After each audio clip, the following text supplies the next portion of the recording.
Tonight on Reel to Reel, we'll take you behind closed gates to meet a local priest serving the imprisoned. Monsignor Daniel Murray shed some light on the real meaning of today's scriptures. Psychologist Dr. Fitzgibbons offers advice on dealing with those rocky times in married life. And we'll learn about an innovative program that's helping some small-town residents run big-time businesses.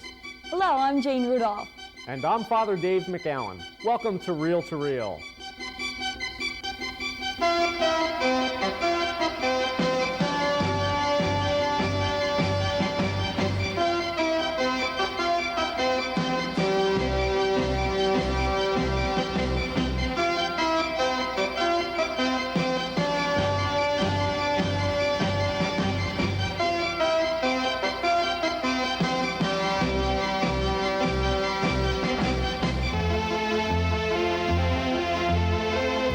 Our first story tonight takes us to a small, peaceful rural community in southern Massachusetts, a very appealing getaway spot for urban dwellers trying to escape the hustle and bustle of city life. But being a seasonal vacation spot presents problems for local inhabitants. As a result of their dependence on tourists, they must deal with fluctuating incomes. The people of the Great Barrington region, though, through a coordinated effort, are becoming self-sufficient, with or without the help of tourists. This effort comes with the implementation of a program known as SHARE. It's the kind of place city folks come to get away. Hundreds of vacation homes dot the tree-drenched landscape. But the southern Berkshires are more than a home away from home for the urban dweller. Nestled within the rich beauty of these mountains is the everyday world of the people who live here. A world of struggle and an unusual story of economic survival. We have sort of an up and down kind of an economy because it's so dependent on the tourists. It's important to help bring in those outside dollars. It helps a lot. But on the other hand, it's because of the up and down, it makes it very difficult for people to have a consistent income.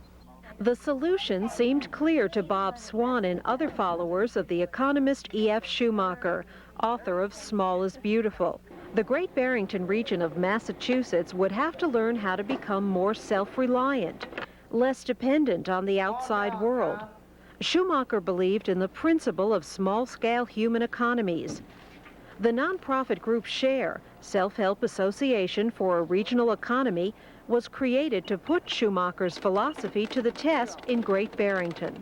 The most important concept is that things can get too big and they get out of hand. When you have a very large government or a corporation or whatever it may be, any organization, they get out of hand and they don't begin to help people. What Schumacher was concerned with was people. SHARE promotes regional self-sufficiency by encouraging individuals to start up and develop small businesses.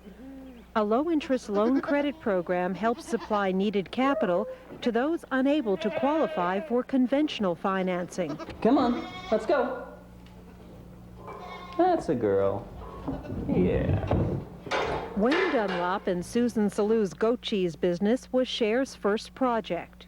I think we pretty much knew that we just didn't have any credit and that this was not an enterprise that would instill a lot of feelings of financial security. We'd been to banks before for other things and knew their opinion. And plus, this wasn't even the kind of business that they could call up a source and say, is this an economical business? Because we didn't have many people that would say it would succeed. I mean, most just didn't look like it would succeed by the books. And SHARE was open to seeing us succeed. So was the church-run Campaign for Human Development. Campaign director Sister Regina Burrichter liked what SHARE was doing and donated seed money to get the program going. She felt it reflected the spirit of the bishop's economic pastoral. The bishop's pastoral says that there should be grassroots striving for economic justice and that that's indispensable. And this group has everything to do with grassroots striving for economic justice. These people are authentic community builders, builders of a new kingdom. And we want to be with them. That's where church should be. Share takes the gamble out of banks making high-risk loans by guaranteeing the loan.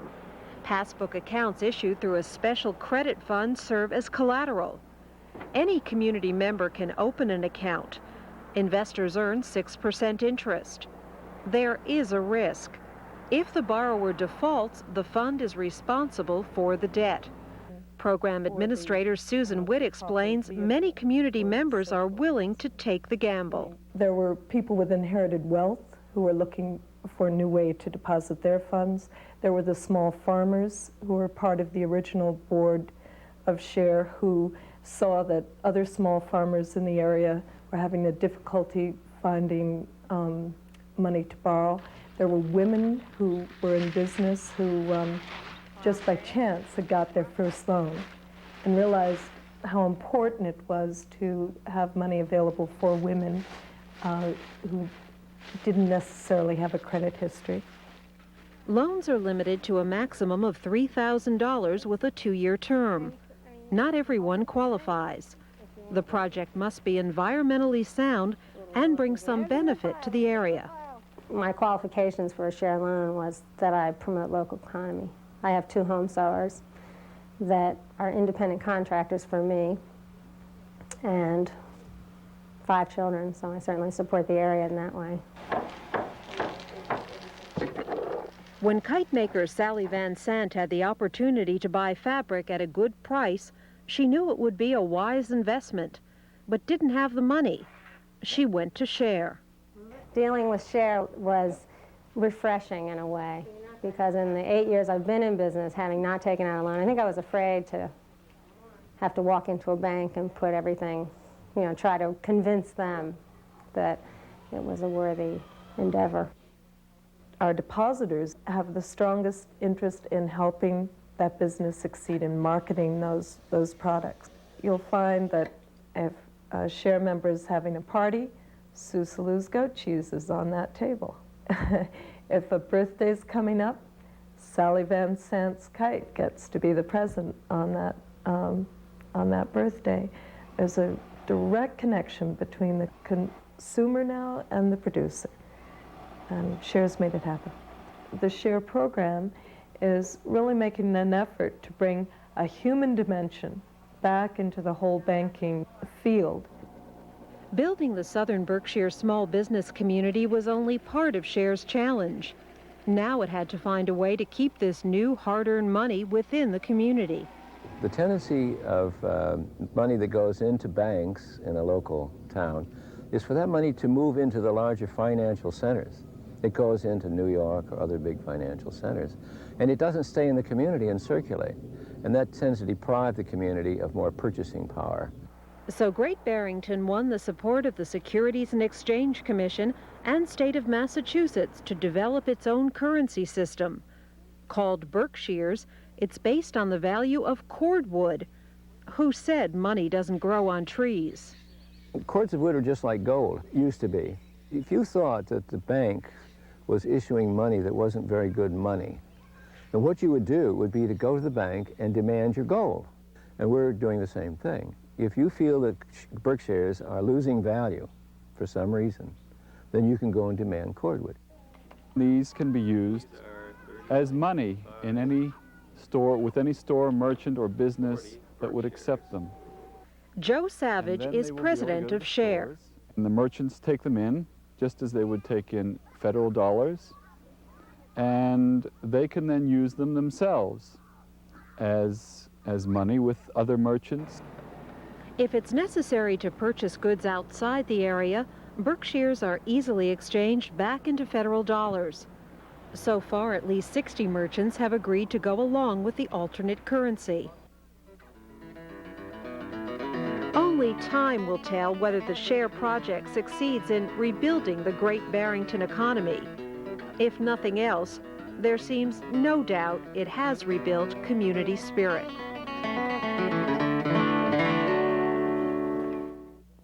I wonder if the churches accept those Share bills in their collection plates. I'm not too sure, Father, but we are coming right back with Dr. Richard Fitzgibbons, so stay with us.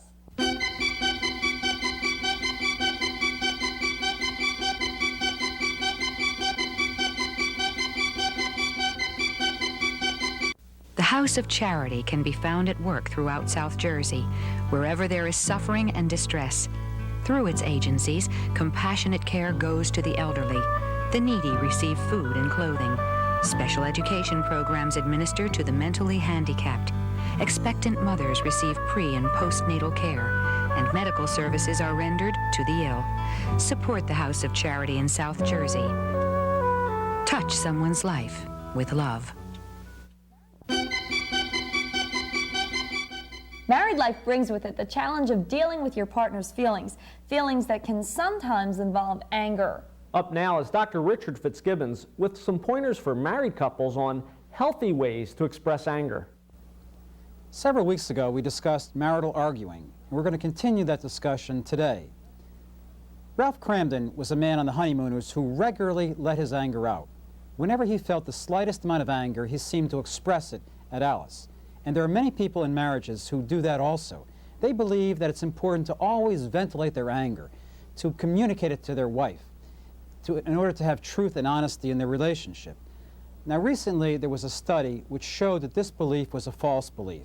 It was a study of 1,000 couples in which those couples who regularly vented their anger, let it out whenever they felt it, were much more likely down the road to become physically violent with one another than couples who could sit down and try to discuss their differences or what upset them without becoming overly intense with anger. Anger does many very negative things to a marriage. It can divide a couple, it can block the flow of love, it can do many awful things in a marriage. Now, not only does it do terrible things to a spouse, but it can also have a terrible effect on the young children. It can make the children fearful, make them afraid of divorce. It can make them feel guilty, like they should have done something to stop the fighting between mommy and daddy. It can make them feel very insecure. It can predispose them to physical disease. It can interfere with their studies in school because they're preoccupied with what happens at home. They can't think and concentrate. Now, what can be done to decrease marital arguing and to decrease fighting in a marriage? First, try to understand yourself and your spouse, that you may at times be overreacting. Just because you feel anger in the presence of your spouse doesn't mean that he or she caused that anger. Try to be patient with your spouse. Don't try to control them. Don't try to mold them into some image that you have in your mind of what they should be like. Try to appreciate their own God-given gifts and beauty. Secondly, try to understand the causes of your anger. Look within yourself and think, could I be overreacting? Am I really angry with somebody at work? Am I really angry with one of the kids or somebody else in the family? And am I taking it out on my spouse? Is this the only place where I feel free enough to express my anger that I feel during the course of the day? Then thirdly, Abraham Lincoln once said that when I feel angry, I count to 10. And when I feel very angry, I count to 100 before I open my mouth. Now, what I would recommend is, when you feel angry, to try to repeat to yourself 10 times or 100 times, understand and forgive. Understand and forgive. As you do that, your anger level will decrease, and you'll get a clear insight into what's really going on in your marriage, so that anger doesn't interfere or block the flow of love in the marriage and create problems for your children. Regardless of age, we all have social needs. In older adults, these needs can often go unattended. The elderly living in the Bronx area of New York, though, need not worry about this happening to them. Senior citizens there are always welcome at the St. Philip Neri Parish Center. Medical and financial assistance are provided at the center, but it's probably the popular arts and crafts workshop that provide the best social and creative outlet for the members. We're supposed to open at 10. I have people here at 8:30 because they just want to be with people. They might have a very lovely apartment. Our people are from lovely homes, beautiful homes. But it's lonesome, and so they come out. For the past 15 years, senior citizens of Bedford Park in the Bronx, New York, have overcome loneliness by spending time together at a senior center located at St. Philip Neri Parish. One of the main functions of the center is the production of arts and crafts, such as handmade dolls, paintings, and knitted or crocheted items.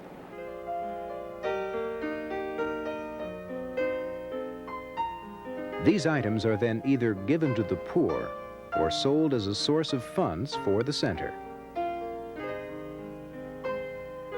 Although senior citizens are providing a service to the community through their arts and crafts, the center's true purpose is to provide a meeting place for the elderly.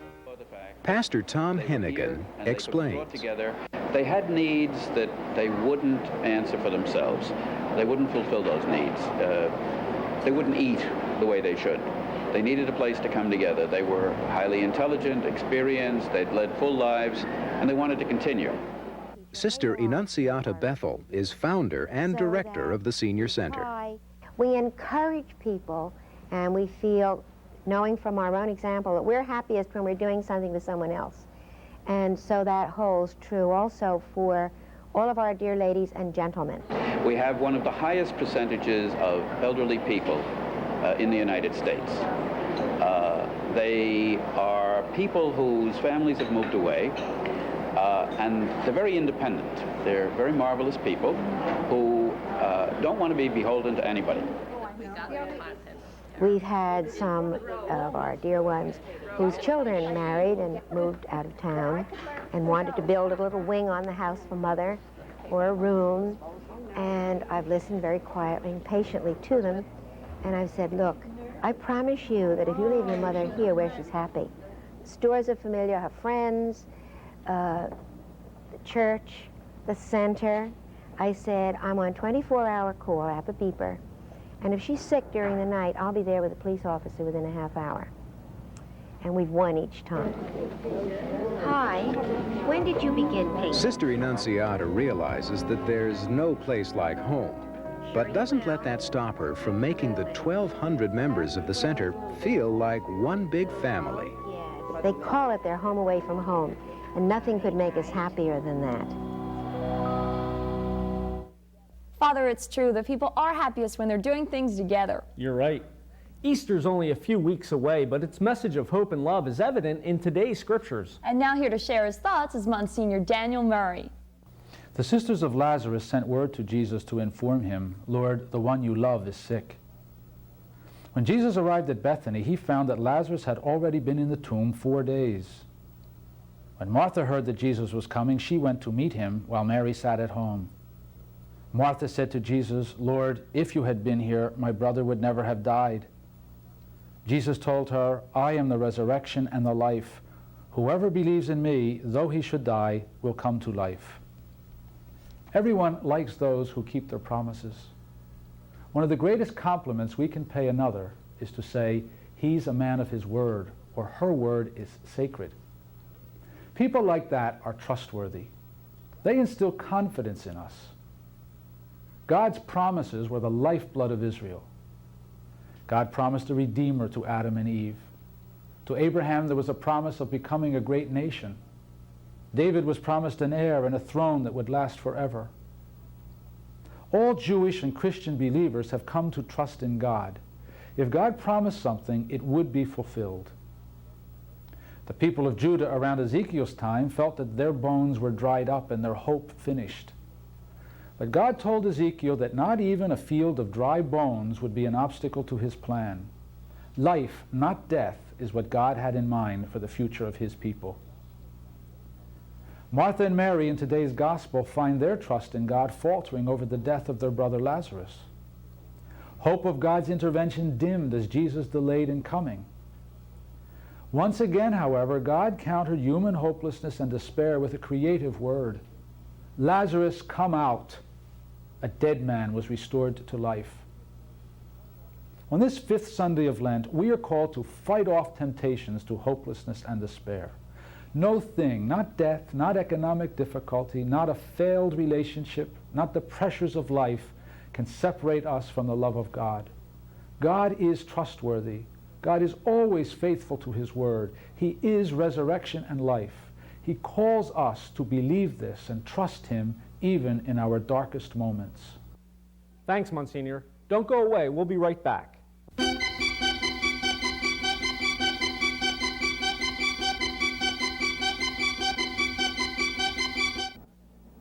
A few weeks ago, we at Reel to Reel began an appeal for your financial support.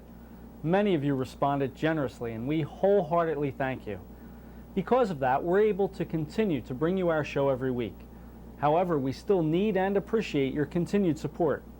As you know, for the past 5 seasons, we've been able to bring you this weekly show, requesting only your cards and letters in return. If you're a new viewer, or if you've enjoyed the message of Reel to Reel over these past years, we'd like to thank you for watching and invite you to participate in this venture by actively supporting the show. Today, with costs rising all around us, we need your financial support. A donation of $5, $10, $20, or whatever you can send would help ensure the continued presence of this program. Send your contributions to Reel, 222 North 17th Street, room 907, Philadelphia, PA 19103. And thank you for your help.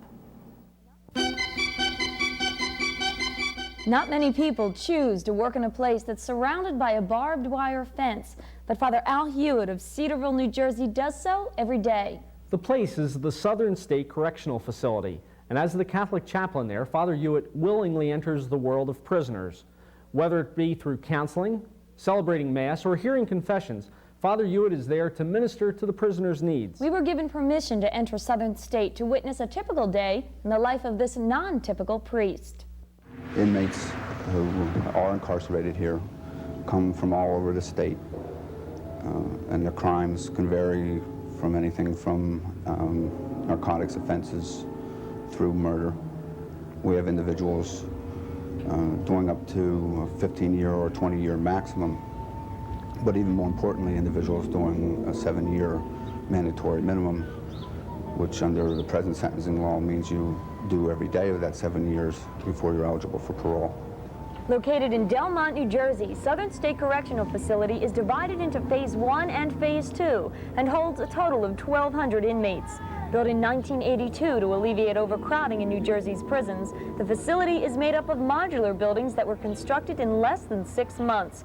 Robert Edmonston is the superintendent of Southern State Phase 2. Southern State is a medium security facility, and that means that there is a secure perimeter. In this particular facility, it's a double fence with razor ribbon on the fence, and also 8 armed towers around the facility to make sure that the individuals that are assigned here stay here. The inmates are housed in dormitory-style facilities instead of individual cells. There is freedom of movement within the compound, and prisoners spend 6 hours a day either working in and around the facility or going to classes. But don't let the absence of steel bars and concrete block fool you. Southern State is every bit a prison. I think without some hope, it would drive any of them to despair. Prisons are not the most beautiful places. Fostering a feeling of hope in the inmates is one of the many jobs of Father Alfred Hewitt, Catholic chaplain at Southern State.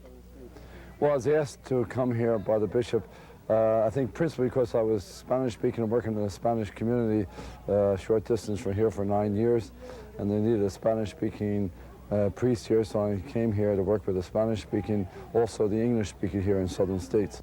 Although Father Hewitt resides at St. Michael's Parish in Cedarville, New Jersey, he considers Southern State his extended parish. 6 days a week he is there, counseling inmates, serving Mass, hearing confessions, and providing support. It's harder than I thought it was going to be, but it's been a big challenge to me, and I hope I'm able to keep up with the challenge. It's physically and emotionally exhausting at times, especially since you listen to many serious problems and you don't have too many solutions to the problems. Often I tell them I don't have the answers to their problems. I only hope that I can help them and support them, and both of us together we work for some solutions to the problem with the help of Almighty God. It's not unusual for Father Hewitt to be asked to perform a priestly duty while walking among inmates in the yard. Much of my work is also done walking around with them in the what we call the compound here, and informal contact with them. Sometimes they reveal more of themselves on the spur of the moment. Sometimes when you're walking around with them, it seems sometimes you're able to get to know the person better and maybe give them some counseling right there and then. Father Hewitt's work also includes running regularly scheduled behavior modification classes in which he mixes some Bible study. In the official behavior modification course that comes out from the state, I helped them in the Spanish part of it, and I used some of the techniques from their system, and also some of the things I picked up over the years. Also, I use things that I picked up from spiritual reading, also from the Bible, and integrate the Bible and behavior modification to help them maybe pick up one or two of these techniques that they can use right here in the prison, that they can have a legitimate outlet for their anger and not let violence take over their lives. Most of them respect me, whether they're Catholic, Protestant, Jewish, or Muslim. They have a respect for me. In some respects, I feel safer in here than I do walk on some of the streets of our cities. I find a good majority of them, they do have some basic religious feelings. The root of it all, I think they're really searching for love, to be loved and to be cared for, and also to give love. Since I am a priest, I believe that the Lord's helping them the most, and I think there's great power in celebrating the Mass for them. I think in celebrating the Mass, the spiritual reality of that is helping them in a way that I can't see. It's not an easy thing for an inmate to do. It's not the fashionable thing to do. It's easier to not to come to Mass, and also they run the risk of being criticized by others who would judge them as this hypocrisy, you know. So I think with some of them it takes some courage to come to the religious services. Also, it's easier to not to come. There are a lot of other distractions. They come at a time when they could be sleeping, when they can be watching television, playing sports. They have to sacrifice something to come to the religious services. God loves the people here just as much as he loves the people outside. And I think some of them in here probably love God more than some of the people outside. We found out about Father Hewitt from a letter that he sent to us, thanking us for the program and asking prayers for himself and the prisoners. I'm sure he needs not simply our prayers, but yours as well. And if you'd like to find out more information, you can write to us here at Reel to Reel, 222 North 17th Street, room 907, Philadelphia, PA, 19103. Or call us during business hours at area code 215-668-9842. Next week, we're off to nearby Scranton to see how Catholic communication is touching the people 24 hours a day. We'll meet a talented young artist who brings ethnic groups together in his religious paintings. And we'll see how a local agency is taking action for the elderly. We'll be looking for you next week. Good night. And as this Lent continues, be confident, for Jesus is Lord.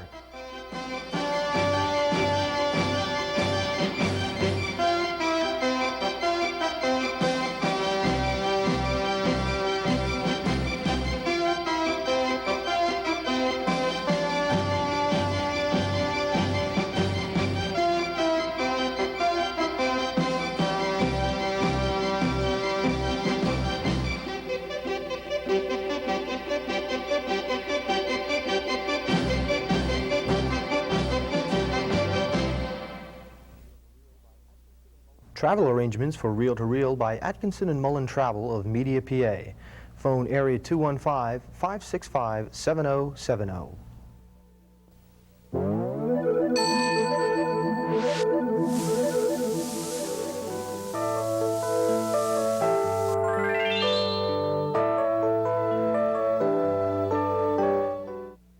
Sometimes it's difficult to get free at night. And some people don't feel safe or comfortable going out after dark. That's why we've begun a Thursday morning prayer meeting at St. Charles Seminary. That's right, every Thursday at 10 a.m. in the chapel. So even if you're new, come on over. We have talks for you. For more information, call 668-HOPE. See you Thursday at 10 a.m.